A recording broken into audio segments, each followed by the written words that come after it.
Usually at the morning ritual, when the family members told their dreams, Jonas didn't contribute much. He rarely dreamed. Sometimes he awoke with a feeling of fragments afloat in his sleep, but he couldn't seem to grasp them and put them together into something worthy of telling at the ritual. But this morning was different. He had dreamed very vividly the night before.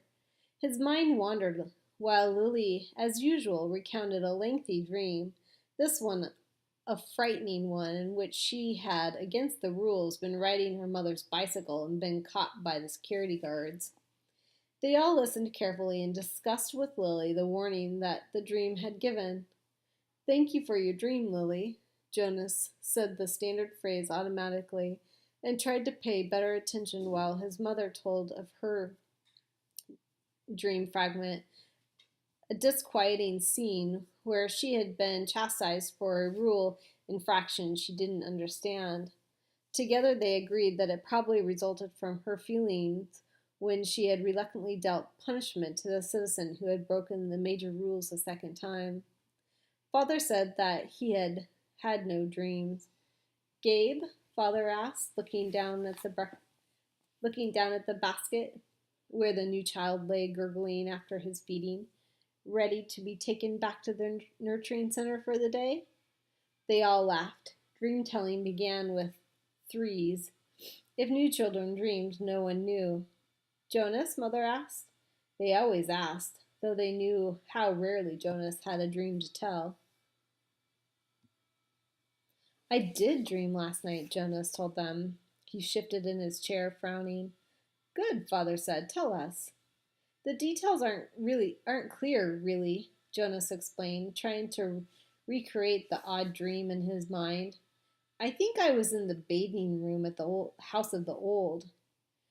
"That's where you were yesterday," Father pointed out. Jonas nodded. "But it wasn't really the same. There was a tub in the dream, but only one. And the real bathing room has rows and rows of them. But the room in the dream was warm and damp, and I had taken off my tunic, but hadn't put on the smock, so my chest was bare. I was perspiring because it was so warm. And Fiona was there, and the way she was yesterday." "Asher too?" Mother asked. Jonas shook his head. "No, it was only me and Fiona, alone in the room, standing beside the tub. She was laughing, but I wasn't. I was almost a little angry at her in the dream, because she wasn't taking me seriously." "Seriously about what?" Lily asked. Jonas looked at his plate. For some reason that he didn't understand, he felt slightly embarrassed.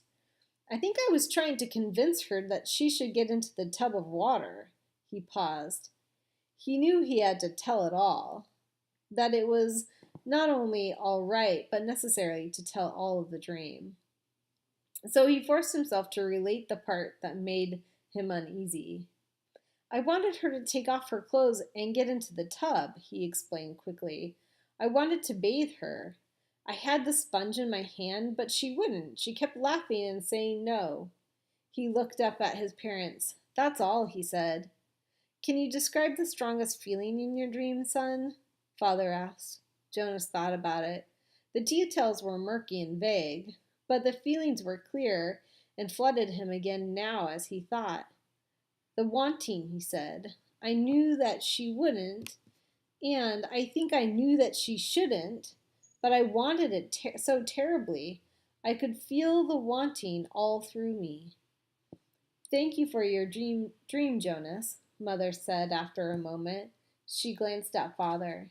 "Lily," Father said, "it's time to leave for school. Would you walk beside me this morning and keep an eye on the new child's basket? We want to be certain he doesn't wiggle himself loose." Jonas began to rise to collect his school books. He thought it surprising that they hadn't talked about his dream at length before the thank you. Perhaps they found it as confusing as he had. "Wait, Jonas," Mother said gently. "I'll write an apology to your instructor so that you won't have to speak one for being late." He sank back down into his chair, puzzled. He waved to Father and Lily as they left the dwelling, carrying Gabe in his basket. He watched while Mother tidied the remains of the morning meal and placed the tray by the front door for the collection crew. Finally, she sat down beside him at the table. Jonas, she said with a smile, the feeling you described as the wanting, it was your first stirrings. Father and I have been expecting it to happen to you. It happens to everyone. It happened to Father when he was your age, and it happened to me. It will happen someday to Lily. And very often, Mother added, it begins with a dream. Stirrings. He had heard the word before. He remembered that there was a reference to the stirrings in the Book of Rules, though he didn't remember what it said.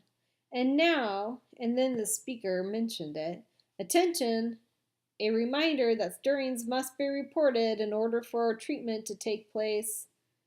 He had always ignored that announcement because he didn't understand it, and it had never seemed to apply to him anyway. He ignored, as most citizens did, many of the commands and reminders read by the speaker. Do I have to report it? He asked his mother. She laughed. You did in the dream telling. That's enough.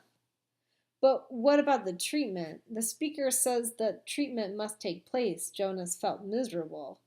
Just when the ceremony was about to happen, his ceremony of 12, would he have to go away someplace for treatment just because of a stupid dream? But his mother laughed again in a reassuring and affectionate way. No, no, she said. It's just the pills. You're ready for the pills, that's all. That's the treatment for stirrings? Jonas brightened. He knew about the pills. His parents both took them each morning, and some of his friends did, he knew. Once he had been headed off to school with Asher, both of them on their bikes, when Asher's father had called from their dwelling doorway, You forgot your pill, Asher. Asher had groaned good-naturedly, turned his bike, and ridden back while Jonas waited. It was the sort of thing one didn't ask a friend about because it might have fallen into that uncomfortable category of being different. Asher took a pill each morning. Jonas did not. Always better, less rude, to talk about things that were the same. Now he swallowed the small pill that his mother handed him. That's all? He asked. That's all, she replied, returning the bottle to the cupboard. But you mustn't forget. I'll remind you for the first weeks, but then you must do it on your own. If you forget, the stirrings will come back. The dreams of stirrings will come back. Sometimes the dosage must be adjusted. Asher takes them, Jonas confided. His mother nodded, unsurprised. Many of your group mates probably do. The males at least. And they all will soon. Females too. How long will I have to take them? Until you enter the house of the old, she explained, all of your adult life. But it becomes routine. After a while, you won't even pay much attention to it. She looked at her watch. If you leave right now, you won't even be late for school. Hurry along. And thank you again, Jonas, she added, as he went to the door, for your dream. Pedaling rapidly down the path, Jonas felt oddly proud to have joined those who took the pills. For a moment, though, he remembered the dream again. The dream had felt pleasurable, though the feelings were confused. He thought that he had liked the feelings that his mother had called stirrings.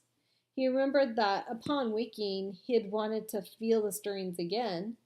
Then, in some way, that his own dwelling slipped away behind him as he rounded a corner on his bicycle, the dream slipped away from his thoughts. Very briefly, a little guilty, he tried to grasp it back, but the feelings had disappeared. The stirrings were gone.